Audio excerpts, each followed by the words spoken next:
갈라디아서를 읽고요. 에베소서를 읽게 됩니다. 오늘은 갈라디아서와 에베소서 두 개를 읽게 될 텐데, 갈라디아서는 바울이 1차 전도 여행을 했던 이고니온, 안디옥, 루스트라, 더베, 이런 지역들에 있는 교회들에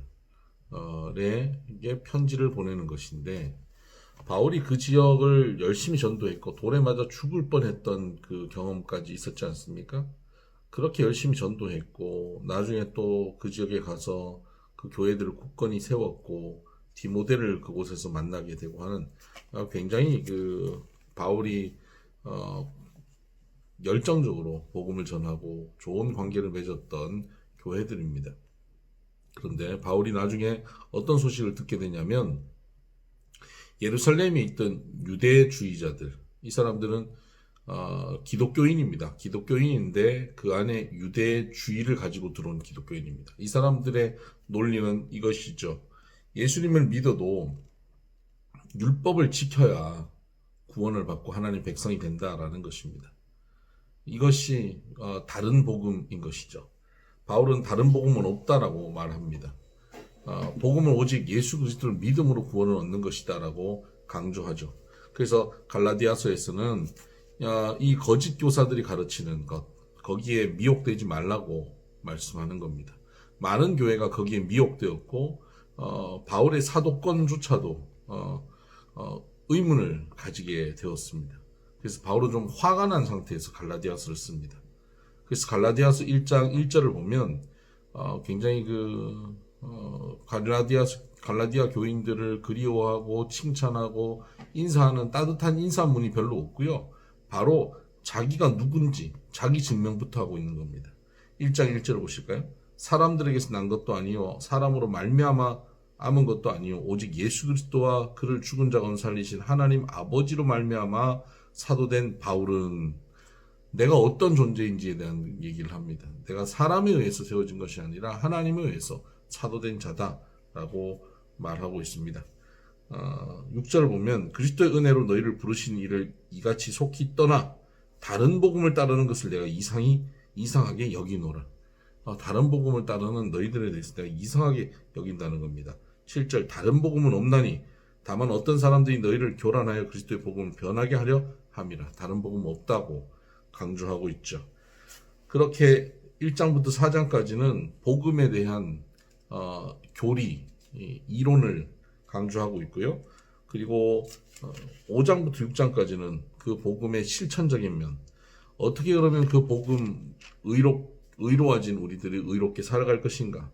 그것은 오직 성령으로 열매 맺는 삶이 그것이다라고 말씀하고 있습니다.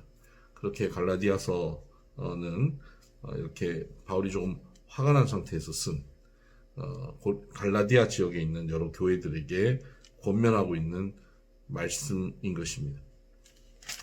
에베소서로 넘어가 보십시다. 에베소서는 바울이 3차 전도 여행이 끝나고 예루살렘 갔다가 그곳에서 이제 2년 동안 가이사랴 지역에서 총독에서 억류돼 있다가 배를 타고 로마로 갑니다. 로마에 가서 2년 동안 셋집의 감옥처럼 이제 갇혀 있는 구금되는 거죠. 그곳에 있으면서 그가 에베소 교회에 편지를 쓴 겁니다. 이 편지를 옥중서신이라고 부르는데 에베소서, 빌립보서, 골로새서, 빌레몬서 이 네 권을 옥중서신이라고 합니다. 이 중에서 에베소서는 바울 신학의 꽃이라고 부를 수 있죠. 바울 신학의 가장 으뜸이 될 수 있는 책을 로마서라고 말한다면 또 하나의 책을 뽑으라면 에베소서입니다.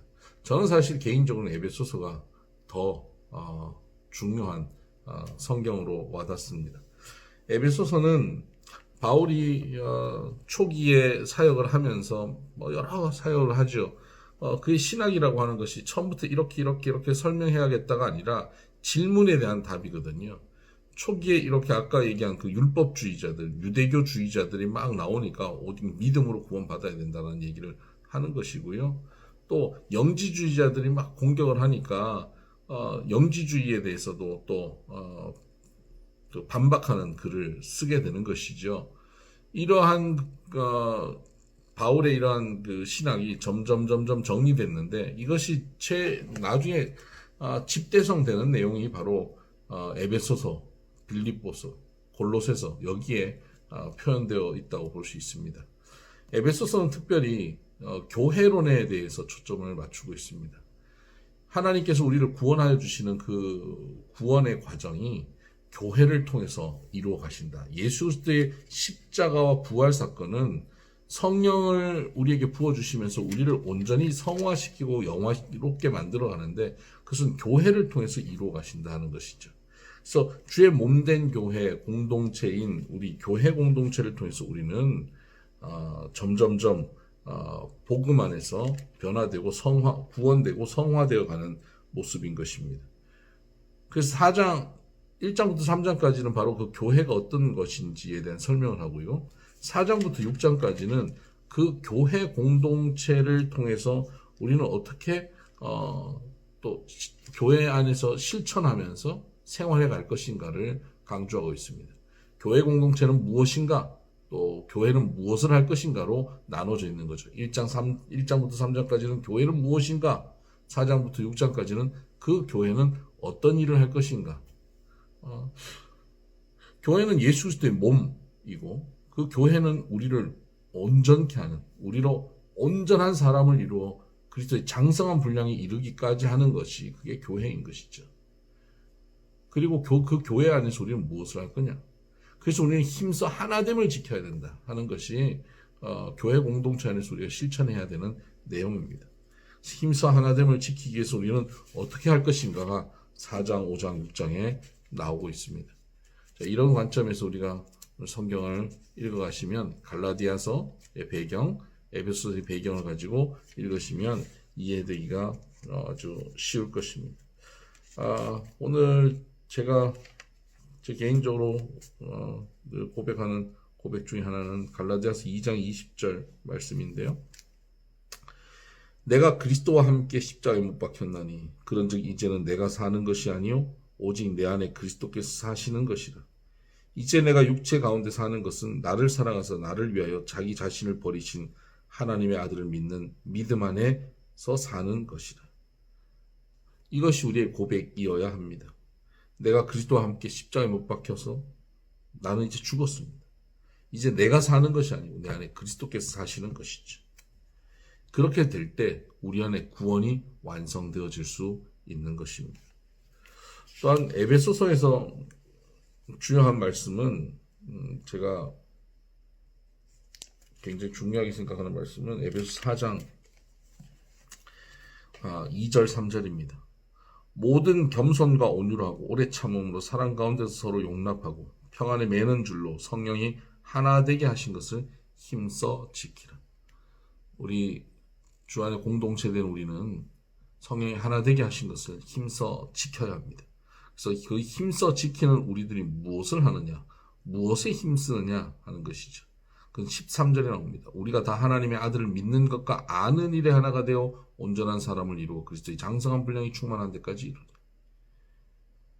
그리스도를 아는 일과 믿는 일에 교회 공동체가 하나 되어지는 것이죠. 교회가 무슨 체육대회 하는데 으쌰으쌰 하나 되는 게 아니고요. 말씀을 배우고 말씀 안에서 하나님을 알아가는데 하나 되는 것이에요. 그 하나됨을 이루어서 그리스도의 장성한 분량이 충만한 데까지 가는 것입니다. 그 온전한 몸이 뭡니까? 교회 공동체입니다. 주의 몸. 우리가 이 말씀을 배우는데 하나 되어질 때 우리는 온전한 몸, 주의 몸이 되고 그 주의 몸은 우리를 완전히 장성한 분량까지 우리를 이끌어 갈 것입니다. 오늘도 주님의 말씀과 함께 동행하며 승리하는 하루 되십시다. 샬롬.